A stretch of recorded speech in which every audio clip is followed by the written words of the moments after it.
SSC পরীক্ষার আগে যে ছেলে মেয়েদের হাতে মোবাইল তুলে দিবে, বিশেষ করে অ্যান্ড্রয়েড মোবাইল তুলে দিবে, টাচ সেট হাতে তুলে দিবে, ওই ছেলেদের লাইফ এক পর্যায়ে নষ্ট হয়ে যায়।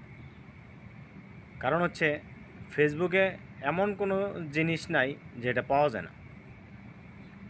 80% নেগেটিভ পিকচার চলে আসে। এই নেগেটিভ পিকচার আসার কারণে এই নেগেটিভ পিকচার দেখতে দেখতে একসময় তারা মেরিডের যে একটা তৃপ্তি, এটা ধারণ করার চেষ্টা করে। মেরিড পার্সনের তৃপ্তির বিষয়টা ধারণ করার চেষ্টা করতে গিয়ে তারা না পারে বাড়িতে বলতে, না পারে নিজে সইতে, তখন বিভিন্ন অপকর্মে জড়িত হয়ে যায়।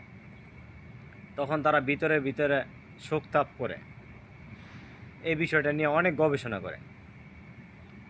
এই যৌনশক্তির বিষয়টা নিয়ে যখন গবেষণা করে, তারা যখন ওই লাইনে চলে যায়, তখন তাদের লাইফটা এক পর্যায়ে নষ্ট হয়ে যায়, লেখাপড়া নষ্ট হয়ে যায়, স্মৃতিশক্তি নষ্ট হয়ে যায়, তাদের মেধা তালিকা থেকে ঝরে পড়ে যায়।